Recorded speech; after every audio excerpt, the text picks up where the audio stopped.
All right, good morning. So, good morning. Yeah, I did it to myself again. I know, I got a sickness. Anyways, yeah, new intake of a possible candidate for the planer that I was looking for. Anyways, I bought it because it was cheap, $60, and I'm gonna test it out, see how it is.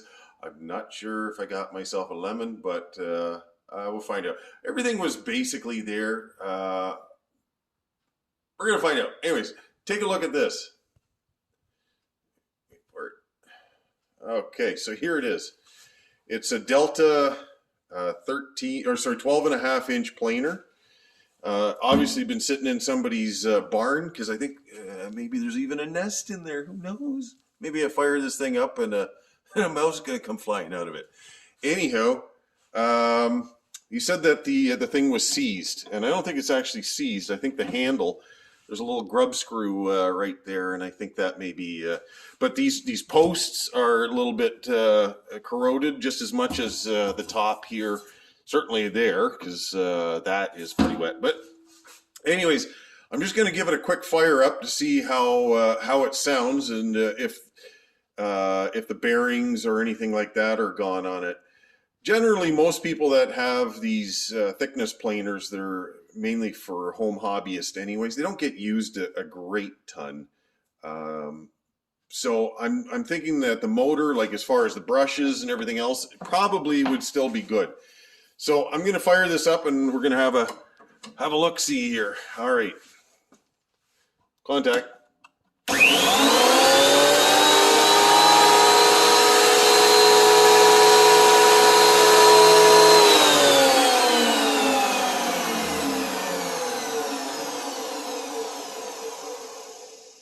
All right. That actually sounded perfect. There's no bearing squeal or anything like that. So I'm thinking right now I'm going to put lube over this whole thing. I'm just going to douse it down with basically an anti-lock or anti-seize or whatever. I've got some stuff that I'm going to pour down it anyways, and hopefully get those posts functioning properly, and let that soak for a few hours, and then I'm going to repin this here. And I'm just going to see. I'm just going to do a real quick one before I do any tear down on this at all. But I'm thinking for $60, I think I might be all right. Looks like basic cleanup. I'll take the knives out and take a look at them and see how that's going. But yeah, anyways, fun project. All right, just took a little, the one panel off the side here where that, there's like a little crank handle that you tighten up. And yeah, she's a little corroded here and there, but I think nothing that can't be rectified. So I've got this loosened up a little bit here on the handle. I actually put a bolt into the one side, but I'm gonna have to tighten that up just a little bit better. And just blowing out all the debris out of there. There is a lot in there. Anyhow, that's the first stage of it, but it's definitely locked up tight. There's a gear down below here, and I don't want to strip that, so I'm going to go at this very gently and try to get it unlocked. All right, little update. Got everything working. All right, now I'm going to show you something on this machine, and this was where I had most of the trouble. Okay, let me just flip this over for a second. Okay. So underneath here, this is the chain that drives the mechanism that raises and lowers it. Anyways, this was underneath here like that, covered.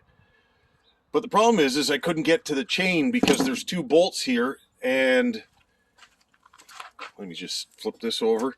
The table is covering up the front part of the bolts, so you couldn't get at them.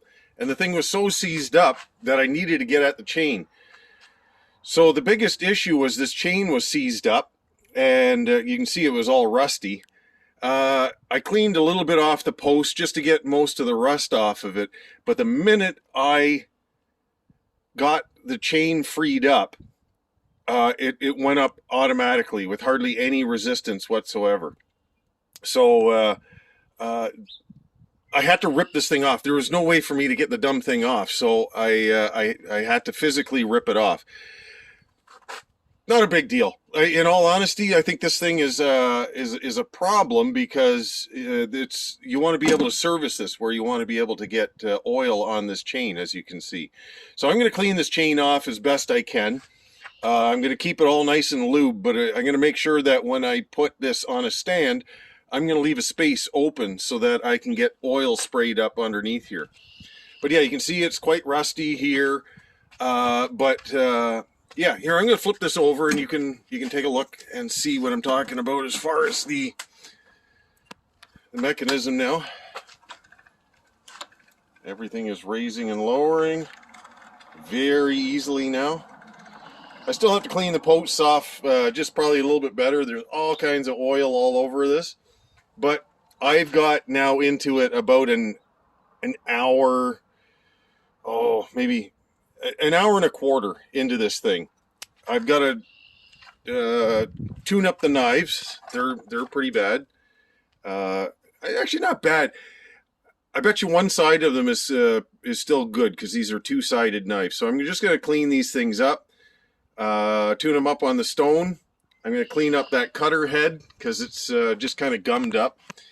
But you can see how this thing wasn't used that much. Look, there's still some of that plastic right here, when they wrapped the dumb thing. Anyways, so that being said, it's just probably another hour of cleanup on here, and then I can make this look as pretty as I want.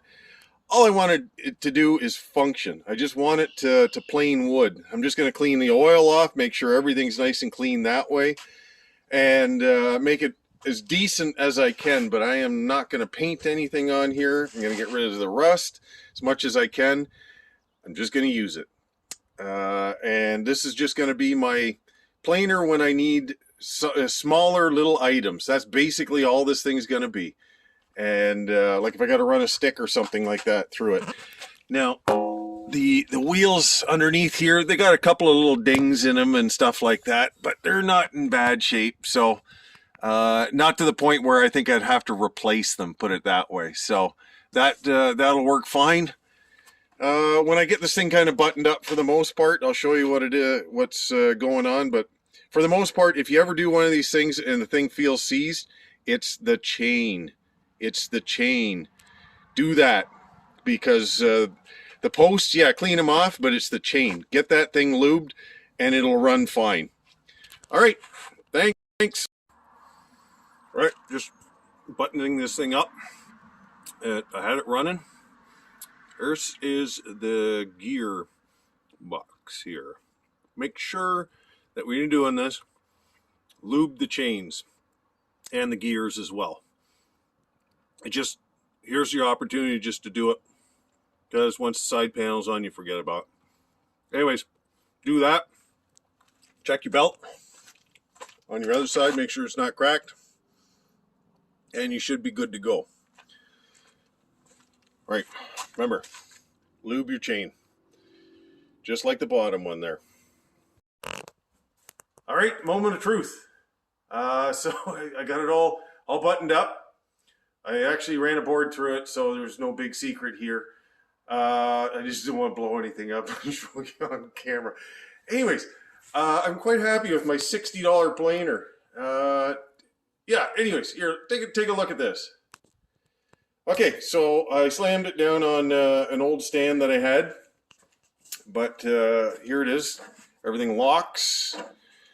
And check this out. Look at how sweet that is.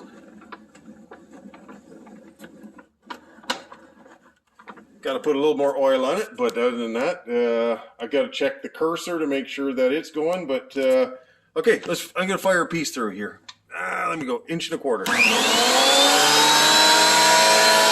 There's it.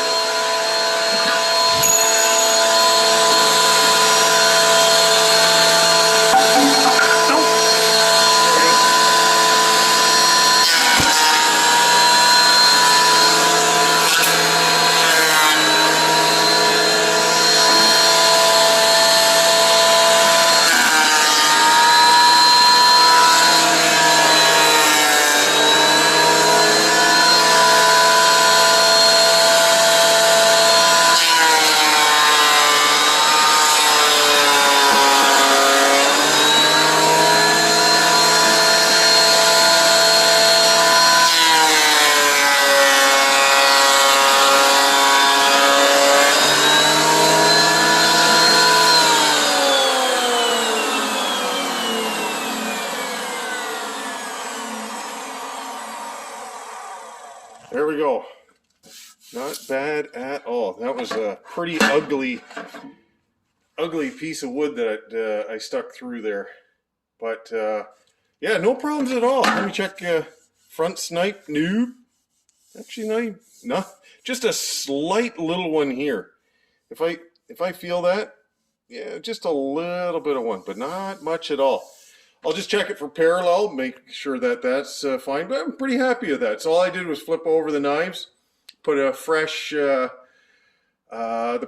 fresh side of the knives on. So I bet you this thing only had, this is the original set of knives, and only one side of it. And the other side actually wasn't even that bad, to be quite honest. But yeah, that's a pretty decent finish. You know, look at that. That's a pretty tight grained piece of ash there, and it went right through it with no problems at all. So $60, can't beat that.